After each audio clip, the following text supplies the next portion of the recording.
नमस्कार दोस्तों। सहायक शिक्षक विज्ञान प्रयोगशाला की इस एमसीक्यू सीरीज़ में स्वागत है आपका। ये आज हमारा सेकंड टेस्ट है, तो चलो स्टार्ट करते हैं आज का टेस्ट। पहला प्रश्न है, वह तत्व जिसके परमाणु के नाभिक में न्यूट्रॉन उपस्थित नहीं होता है वह है A hydrogen, B nitrogen, C helium, D boron. इसका सही उत्तर है दोस्तों A hydrogen. Okay, question number second, परमाणु के नाभिक में उपस्थित कण निम्न हैं। किसी परमाणु के नाभिक में कौन कौन से कण उपस्थित होते हैं? ए प्रोटॉन व इलेक्ट्रॉन, बी इलेक्ट्रॉन व न्यूट्रॉन, सी प्रोटॉन व न्यूट्रॉन, डी इनमें से कोई नहीं। तो इसका उत्तर है दोस्तों सी प्रोटॉन व न्यूट्रॉन। आगे बढ़ते हैं थर्ड क्वेश्चन की ओर। तीसरा प्रश्न है हमारा, परमाणु के कुल आयतन के संदर्भ में नाभिक द्वारा घेरा गया आयतन है 10 to the power -15, 10 to the power -5, 10 to the power -30, 10 to the power -10।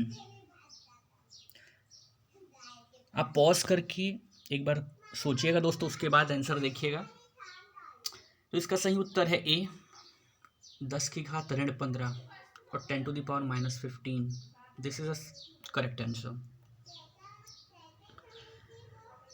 चलते हैं अगले क्वेश्चन की तरफ। निम्न में से नियोन के साथ सम इलेक्ट्रॉनिक है। नियोन के साथ सम इलेक्ट्रॉनिक कौन है? A O2 negative, B F positive, C magnesium, D sodium. तो जैसे कि आप जानते ही हैं दोस्तों, नियोन जिसका एटॉमिक नंबर होता है 10, नियोन का परमाणु क्रमांक 10 होता है। इसका मतलब इसमें 10 इलेक्ट्रॉन है। अगर मैं ऑप्शन सी की बात करूं, मैग्नीशियम 12 इलेक्ट्रॉन होंगे, डी सोडियम 11 इलेक्ट्रॉन होंगे, एफ प्लस, ये माइनस नहीं है, एफ प्लस है। फ्लोरीन में 9 होता है, लेकिन एफ प्लस है मतलब इसने 1 इलेक्ट्रॉन किसी को दिया हुआ है, तो अब इसमें 8 इलेक्ट्रॉन हो गए। अगर ये एफ माइनस होता तो ये करेक्ट आंसर होता। तो हमारा करेक्ट आंसर है O2 नेगेटिव, क्योंकि ऑक्सीजन का एटॉमिक नंबर होता है 8 और 2 इसने किसी से लिया हुआ है, तो इसका हो जाएगा 10। नियोन का भी 10 होता है, O2 नेगेटिव का भी 10। In this way we can say that the option A is the correct answer.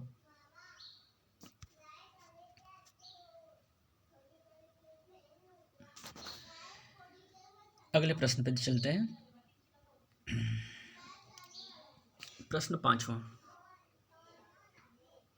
Nickel जिसका एटॉमिक नंबर 28, एटॉमिक मास है 64 या परमाणु क्रमांक 28, परमाणु द्रव्यमान 64 है, के नाभिक का आकार लगभग है। निकिल के नाभिक का आकार लगभग कितना होता है?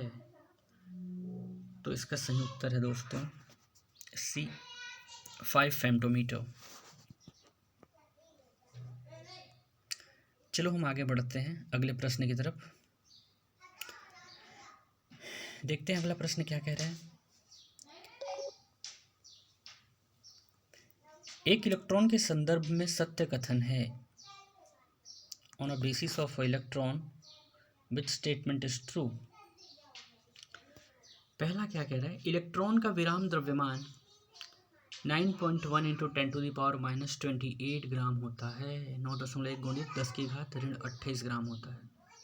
विराम द्रव्यमान की बात हो रही है। बी इलेक्ट्रॉन का द्रव्यमान वेग बढ़ने पर बढ़ता है। सी इलेक्ट्रॉन का मोलर द्रव्यमान 5.48 गुणित 10⁻4 ग्राम पर मोल होता है। इलेक्ट्रॉन का E/m मान 1.7 गुणित 10⁸ कूलाम पर ग्राम होता है। तो आप बताइए दोस्तों, क्या लग रहा है इनमें से, या कितने सही लग रहे हैं इस ऑप्शन में से? आपकी जानकारी के लिए बता दूं, ये सारे के सारे ऑप्शन करेक्ट है। A B C D चारों के चारों सही हैं। ठीक है, अगले प्रश्न पे देखते हैं। इसको याद कर लीजिएगा, चारों के चारों पॉइंट बहुत इंपॉर्टेंट है। नेक्स्ट क्वेश्चन पे चलते हैं, क्वेश्चन नंबर 7। जी, जिसका परमाणु क्रमांक 32 है और द्रव्यमान 76 है का सम न्यूट्रॉनिक है।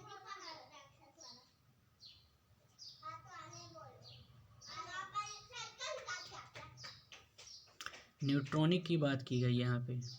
जी सेम देख के 32 देख के आप न्यूट्रॉन पे फोकस, क्योंकि जी 32 है, पहला ऑप्शन देखिए। अगर हम गैलियम की बात करें तो जो 32 है इसमें भी 32 इलेक्ट्रॉन, लेकिन यहाँ तो 76 आ गया, यहाँ तो 77 आ गया, तो ऑप्शन ए तो हो नहीं सकता। जाहिर सी बात है, दोनों में 32 है। ऑप्शन ए और जी ई और 76 पे तो परमाणु क्रमांक मतलब इलेक्ट्रॉन सेम है, तो न्यूट्रॉन ही या प्रोटॉन बराबर है, तो न्यूट्रॉन ही अलग होगा, तो पहला ऑप्शन तो नहीं आ रहा है। सेकंड ऑप्शन देखते हैं क्या है।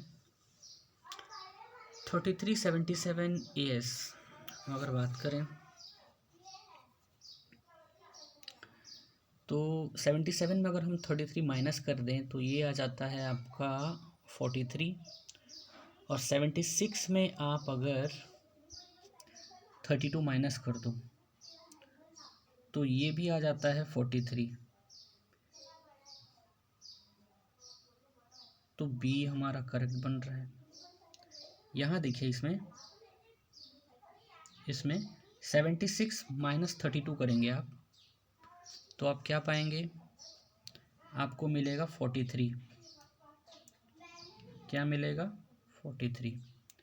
ऑप्शन बी में देखिए, यहाँ भी आप अगर 77 माइनस 33 करेंगे, यू विल ऑल्सो गेट 43। मतलब बी तो यहाँ करेक्ट ऑप्शन हो गया। और चेक करते हैं और भी है क्या। तो सी देखिए, 77 माइनस 34 करते हैं तो ये भी 43 आ रहा है।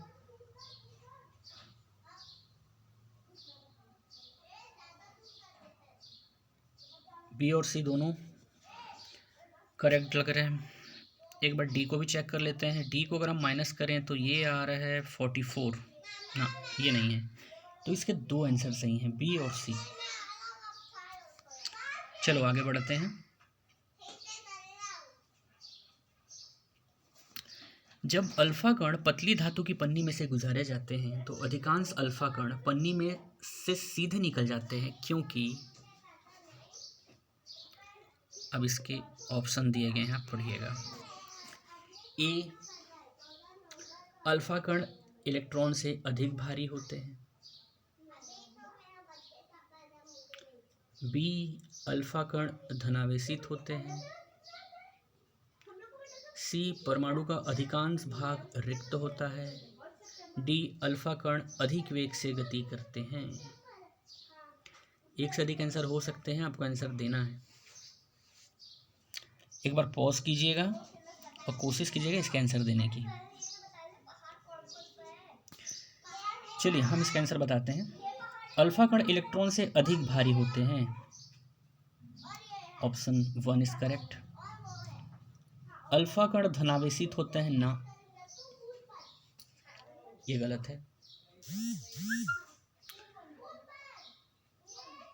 सी, परमाणु का अधिकांश भाग रिक्त होता है, बिल्कुल सही, क्योंकि इसका सेंटर जो है न्यूक्लियस, जिसे हम नाभिक कहते हैं, वो बस ठोस होता है, बाकी भाग खोखला होता है। डी, अल्फा कण अधिक वेग से गति करते हैं ना, ये भी नहीं है, तो इसका ए और सी इसका सही आंसर है। बढ़ते हैं अगले प्रश्न की ओर।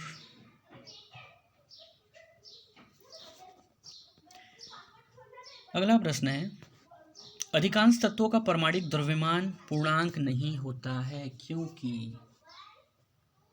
ध्यान दीजिएगा, अधिकांश तत्वों का परमाणविक द्रव्यमान पूर्णांक नहीं होता है। पूर्णांक मतलब 1 2 3 4 5 ऐसा, इंटीजर में नहीं होता है, फ्रैक्शन में आ जाता है, पॉइंट में आ जाता है, उसकी बात की जा रही है कि अधिकांश तत्वों का परमाणिक द्रव्यमान पूर्णांक क्यों नहीं होता है। आपको बताना है। पहला, वह समस्थानिक रखते हैं। बी, इनके समस्थानिकों का द्रव्यमान पूर्णांक नहीं होता। सी, इनके समस्थानिकों का द्रव्यमान भिन्न होता है। डी अवयवों, न्यूट्रॉनों, प्रोटॉनों व इलेक्ट्रॉनों के संयोजन पर भिन्नात्मक द्रव्यमान प्राप्त होते हैं। एक बार आप इसे पॉज करके इसके आंसर देने की कोशिश कीजिए ज़रा, क्या आना चाहिए।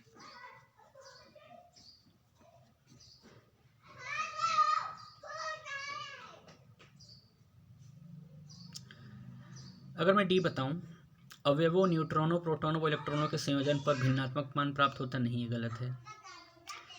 सी इनके समस्थानिकों का द्रव्यमान भिन्न होता है ना, ये भी बिल्कुल गलत है। इनके समस्थानिकों का द्रव्यमान पूर्णांक नहीं होता ना, ये भी रॉन्ग है। आंसर है यह समस्थानिक रखते हैं, ए। क्लोरीन का पता ही होगा आपको, इसका एटॉमिक मास होता है 35.5।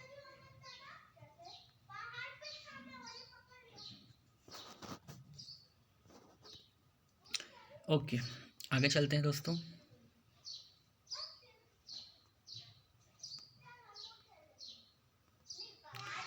हॉस्पिटल में उपयोग होने वाले एमआरआई कराते हैं, सीटी स्कैन एमआरआई होता है, वाकिफ़ ही होंगे उससे।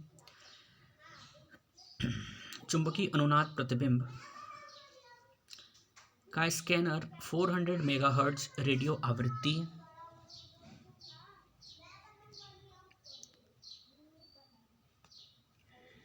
ऊर्जा पर कार्य करता है। इस रेडियो आवृत्ति में संबंधित तरंगदैर्घ्य है।